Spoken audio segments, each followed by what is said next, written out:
방송실 집사님 고맙습니다. 그리고 반주 우리 집사님 고맙습니다.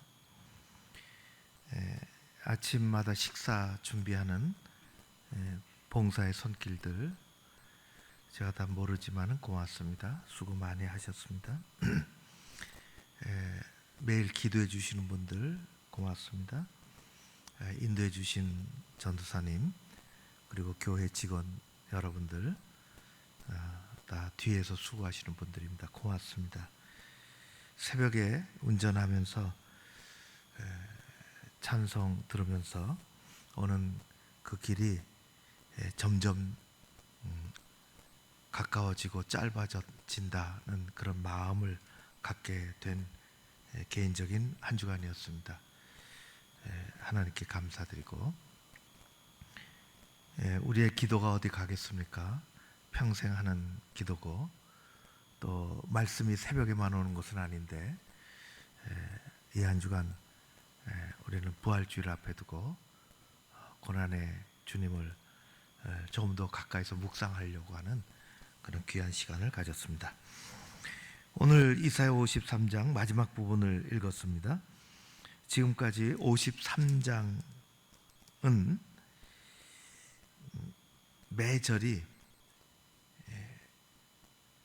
우리가 그렇게 시작합니다. 혹은 그가 그렇게 시작합니다.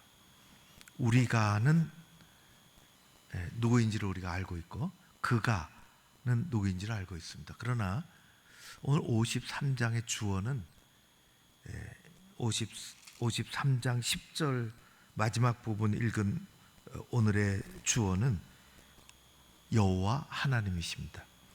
10절서부터 그렇게 시작합니다. 여호와께서 하나님이 시작하신 일을 하나님이 종결하시는 것입니다. 성경은 처음부터 끝까지 한마디로 우리들은 구원을 받아야 하는 죄인이라고 말씀합니다. 그래서 성경을 대하는 사람들이 처음에는 이 말에 동의하기가 쉽지 않습니다. 그러나 성경은 어느 한 구석에도 우리에게 의의가 있다고 말씀하시지 않습니다. 창세기 이후로 인간은 다 죄인임을 직시하도록 성경은 이야기합니다. 우리가 잘 아는 욥은 고난을 받을 때 찾아온 친구들이 있었는데 빌닷은 우리 인생에 대해서 한탄하며 이렇게 얘기합니다. 인생이 어찌 하나님 앞에서 의로울 수 있으리요. 이 귀한 자신을 되돌아보는 이 말이 결국은 나중에는 욥을 공격하는 말이 되지만 그렇게 생각하는 그의 생각의 시작은 틀림이 없습니다. 우리가 어떻게 하나님 앞에서 의로울 수 있겠습니까? 사도 바울도 마찬가지입니다. 로마서에 의인은 없나니 하나도 없다고 선언합니다. 성경은 인간이 하나님 앞에서 의로운 사람이 없으며 모두가 죄로 타락한 존재임을 말하고 있습니다. 사람은 자신이 보잘것없는 죄인이라는 사실을 깨닫는 순간, 인정할 때에 비로소 하나님을 찾게 됩니다. 하나님, 죄인이 왔습니다. 죄인입니다. 어떻게 할 길도 없으며 방법도 모르고 스스로 나아갈 수 없는 죄인이 왔습니다. 어떻게 하면 되겠습니까? 라고 말할 수 있는 이 믿음은, 용기는 자기가 죄인임을 고백할 때에, 깨달았을 때에 나타나는 죄인의 현상입니다. 우리가 진심으로 그런 마음으로 하나님을 찾을 때 성령 안에서 하나님 말씀이 들려오기 시작합니다. 문이 조금씩 열리는 것입니다. 길이 보이기 시작합니다. 깊이를 가늠할 수 없는 무한한 은혜, 하나님의 말씀으로 말미암는 사랑, 평강이 우리에게 다가오는 것입니다. 그것이 성경의 광맥을 따라 우리에게 나옵니다. 그때 비로소 하나님의 어린 양으로 이 세상에 구원해 주러 오신 예수님을 보게 됩니다. 예수님을 찾게 됩니다. 오늘 하나님은 그 결말을 얘기해 주고 계십니다. 확고하게 10절에 말씀하시죠. 하나님의 기쁘신 뜻을 성취하고자 영혼을 속건제물로 드리는 것입니다. 오늘 그렇게 말씀하고 있습니다. 하나님의 기뻐하시는 뜻을 그가 성취하리라 하시는 것입니다. 잃어버린 양 한 마리를 찾기 위해서 온 들판을 다 헤매는 주인이 그 양 한 마리를 찾고 그 기쁨은 세상의 그 어떤 것보다 견줄 수 없는 기쁨이라고 성경은 말씀합니다. 집 나간 아들이 돌아오기를 문설주에서 하염없이 기다리다 그 아들이 저 만치서 오면 그 아들의 오는 속도보다 10배, 100배나 더 빠른 속도로 아들에게 달려가는 아버지의 기쁨, 오늘 그 기쁨입니다. 여호와께서 기뻐하시는 뜻을 성취하기 위해서 외아들 예수 그리스도를 우리 가운데 보내주시고 영혼의 속건제물로 드리도록 하셨다는 것입니다. 저와 여러분은 죄인의 종이 되어 제대로 살아갈 수 없었던 인생입니다. 그러나 하나님은 예수 안에서 우리를 백성 삼아 주시고 새로운 인생으로 살아가도록 만들어 주셨습니다. 우리가 하나님의 백성이 된 것은 견줄 수 없는 하나님의 은혜의 시작이요 불러도 끝이 없는 감사와 찬양의 제목임을 우리는 고백하며 나아가는 백성들입니다. 오늘 11절에 놀랍게 선언하십니다. 나의 의로운 종이 자기 지식으로 많은 사람을 의롭게 하며, 그렇게 말씀합니다. 자기 지식으로 많은 사람들을 의롭게 했다. 지식은 어디 연구실에서 책을 읽고 연구를 하고 실험을 하고 그렇게 해서 만들어낸 지식이 아닙니다. 오늘 말씀하신 지식은 두꺼운 책을 뒤적거리다가 밝혀낸 학문적인 성과가 아닙니다. 오늘의 지식은 하나님을 아는 지식, 구원에 이르는 지식, 그 영혼을 새롭게 하는, 깨닫게 하는 지식을 이야기하는 것입니다. 호세아 선지자는 하나님을 모르고 제멋대로 살아가는 이스라엘 백성들을 향하여 질타하시듯이 이야기합니다. 이스라엘 자손들아, 여호와의 말씀을 들으라. 이 땅에는 진실도 없고 인애도 없고 하나님을 아는 지식이 없구나. 세상 사람들은 하나님이 어떤 분이신지 모릅니다. 그래서 하나님에게서 멀어지고 방해하고 범죄하고 망해갑니다. 하나님을 아는 지식,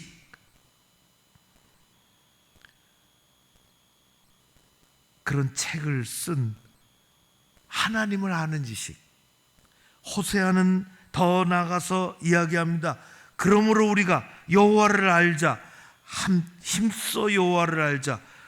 그의 나타나심은 새벽빛같이 어김없나니 비와 같이 땅을 적시는 늦은 비와 같이 우리에게 임하시리라.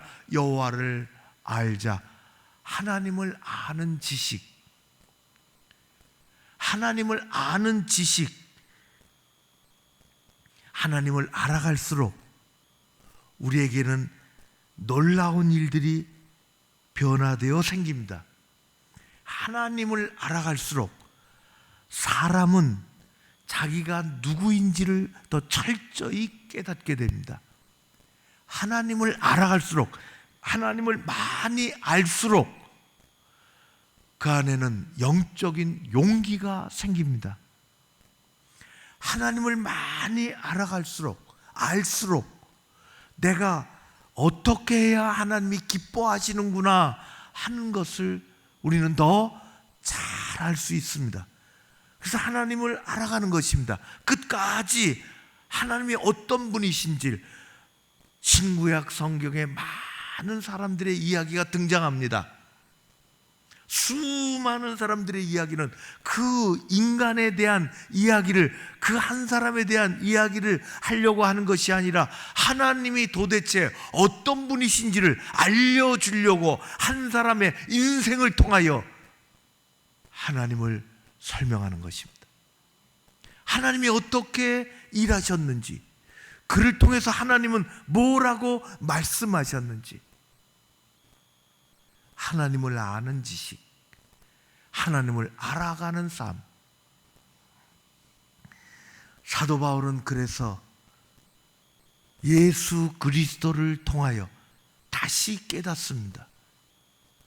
그는 그 당시에 바리새인 중에 유명한 사람이요, 세상의 학문을 잘 닦았던 사람입니다. 세계 언어를 가지고 있었고 세계 문화를 잘 이해할 줄 아는 그런 세계 시민으로 살아갔던 그가 예수 그리스도를 다시 만나고, 그는 자기가 가지고 있는 것을 다 배설물과 같이, 똥과 같이 버렸다 했습니다. 그것은 다 냄새나는 것이요, 가까이 두기 역겨운 것이요, 그것은 좋은 것이고 훌륭한 것이고 아껴야 되고 자랑해야 되는 것인 줄 알았는데 다 버려야 하는 것이라. 내게 가장 귀한 것은 그리스도를 아는 지식이라, 그렇게 얘기했습니다. 하나님을 모르고 하나님을 제대로 믿을 수 없습니다. 예수님을 잘 모르고 예수님을 잘 섬길 수 없습니다. 모르고 믿는 것은 허탄한 믿음의 미신에 지나지 않습니다. 궁극적으로 하나님이 역사하시는, 우리 가운데 역사하시는 하나님이 도대체 어떤 분이시고 우리에게 어떤 삶을 요구하시고 하나님은 우리가 어떻게 해야 기뻐하시는지 아는 것은 하나님을 알아가는 것입니다. 이 영적인 지식은 하나님을 향한 강한 확신과 믿음으로 이어지는 것입니다. 요한복음에 이렇게 말씀하지요. 영생은 곧 유일하신 참 하나님과 그가 보내신 자 예수 그리스도를 아는 것이니라. 우리 주님은 하나님을 가장 잘 아는 성자 하나님이십니다. 하나님의 기쁘신 뜻이 어디 있는지를 그분은 잘 알고 계셨습니다. 그래서 속죄 제물로 이 땅에 오셔서 아무 말씀하지 않으시고 그 길로 끝까지 가는 것입니다. 오늘 11절에 그 말씀을 하고 계십니다. 하나님, 나의 의로운 종이 자기 지식으로 많은 사람들을 의롭게 한다고. 예수님은 학교 가본 적이 없으십니다. 예수님은 랍비 밑에서 교육받으신 적이 없으시죠. 그럼에도 불구하고 그분은 하늘에서 오셨으며 하나님 곁에 계시다가 이 땅에 오셔서 하나님이 어떻게 기쁘신 뜻을 이루시는지를 잘 알고 있고 그 길로 가신 것입니다. 우리가 죄인의 옷을 벗을 수 있는 것은 예수로 말미암아 의의 옷을 입었기 때문입니다. 우리가 하나님 앞에서 바로 설 수 있는 것은 우리가 의롭기 때문이 아니라 의롭다 여김을 받았기 때문입니다. 바울은 이야기합니다. 내가 가진 의는 율법에서 난 것이 아니요 오직 그리스도를 믿음으로 말미암는 것이니 곧 믿음으로 하나님께로부터 난 의라 이야기합니다. 의는 우리 것이 아닙니다. 우리 안에서 생성된 의가 아닙니다. 하나님으로부터 온 의, 전가된 의. 우리는 가만히 있었으나 우리의 옷이, 죄인의 더러워진 옷이 벗겨지고 하나님이 새로운 옷, 의의 옷, 구원의 옷을 그대로 입히셨다는 것입니다. 내가 돈 주고 그 옷을 산 적이 없습니다. 하나님이 입히신 옷을 우리는 입고 살아가는 것입니다. 오래전에 제 딸이 어렸을 때 같이 지내는 전도사님 우리 집에 와서 우리 딸을 얼마나 예뻐해 주시는지 하루 동안 하루 자라고, 화곡동에 하루 자라고, 언니들이 있다고. 그래서 하루 보냈어요. 가서 자겠느냐. 갔습니다. 다음 날 데리러 갔는데 우리가 보냈을 때 옷이 어디 갔는지 그것은 다 꿍쳐서 가방 속에 있고, 완전히 새 옷을 입고 데리고 와서 시장에 가서, 옷집에 가서, 야, 내가 좋아하는 옷 고르라고. 아빠 엄마는 그렇게 안 해주니 신나서 골라서 공주 같은 옷을 입고 새 옷을 입고 아빠 엄마 만나는데 얼마나 좋아하는지.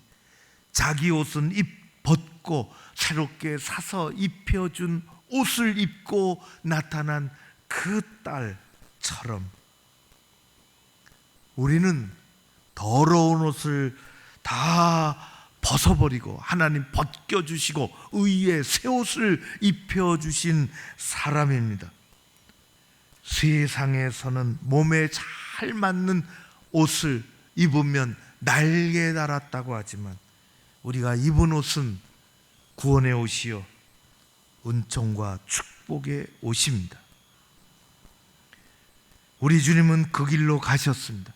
우리에게 의를 입혀주시려고.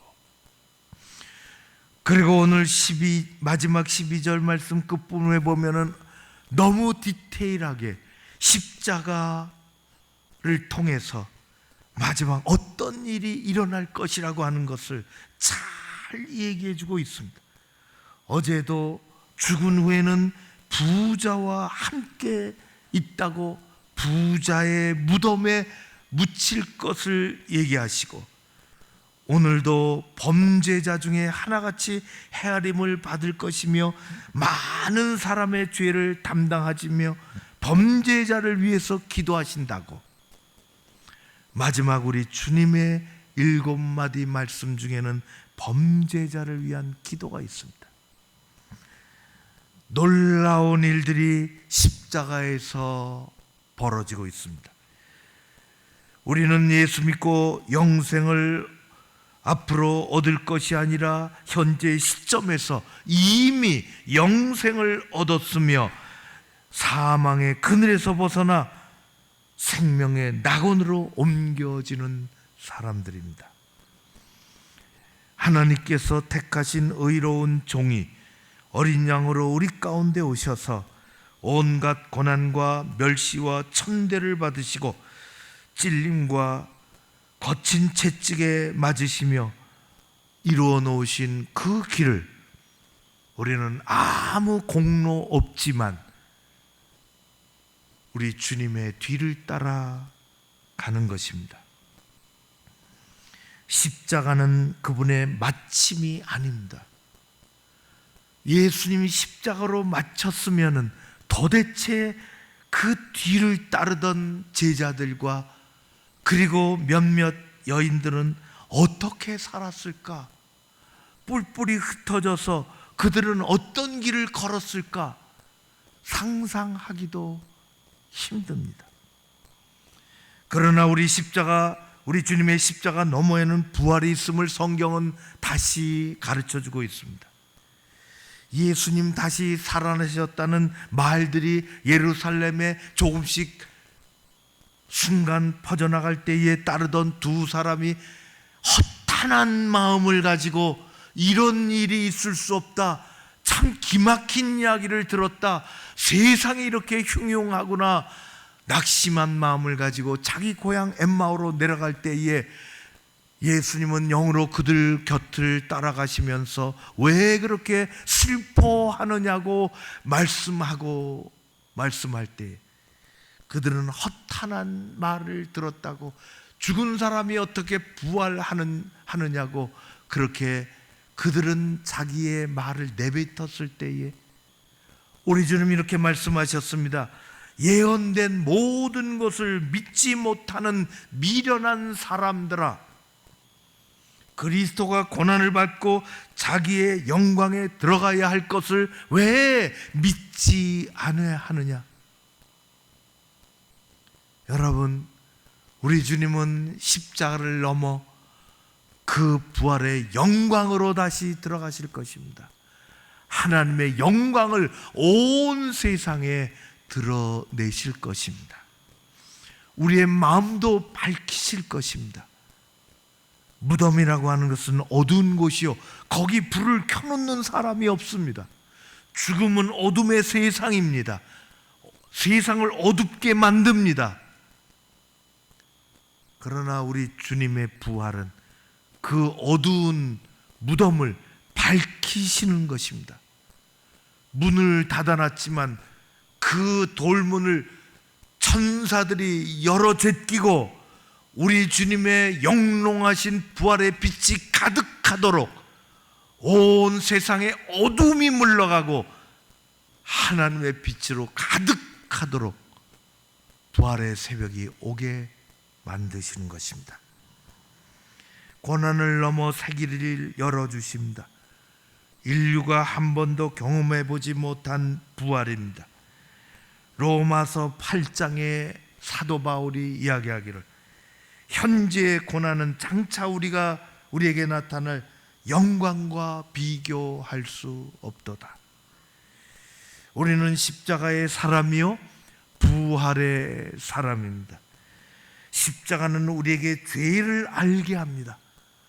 죄의 허물을 벗게 만들어 주십니다. 그러나 부활은 능력의 삶을 살게 하십니다.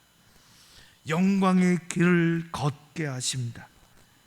우리 모두가 개인적으로 고난을 넘어 은혜의 길로, 주님의 영광의 길로 나아가는 그러한 부활의 삶을 기다리고 사는 여러분 모두가 되었으면 좋겠습니다. 우리 공동체에 필요합니다. 고난이 끝나고 하나님께서 보여주시는 새로운 빛으로 나아가는 영광이 필요합니다. 고난의 골짜기를 지나 하나님의 영광을 보는 그러한 길로 나아갔으면 좋겠습니다. 우리 모두가 기도하는 제목들입니다. 그래서 교회가 다시금 하나님의 일을 해야 할 것 아니겠습니까? 다시 일어서야 되는 것 아닙니까? 다시 쓰임받는 교회로, 다시 책임 있는 교회로, 성숙한 교회로. 옛날에 물방울 화가 그분이 신문 기자에게 얘기한 것이 기사가 돼서 나왔어요. 어떻게 사셨습니까? 허접한 사람이 되지 않기 위해서 살았다고. 허접한 사람이 되지 말라고. 오래전에 그렇게 얘기했습니다. 허접한 인생이 있구나. 제가 그 기사를 읽고 허접하면 안 된다. 물방울 하나 정성스럽게 그려서 그 지면에 화폭의 물방울이, 영롱한 물방울에 온 빛이 가득하고 마치 떨어질 것처럼 그려내는 그분의 인생의 한마디가 허접한 사람이 되지 말라. 여러분, 세상에 뒤로 나앉는 공동체가 아니라 하나님의 손에 붙잡혀 믿음을 드리고 바른 기도를 드리고 한 번쯤 다시 쓰임받는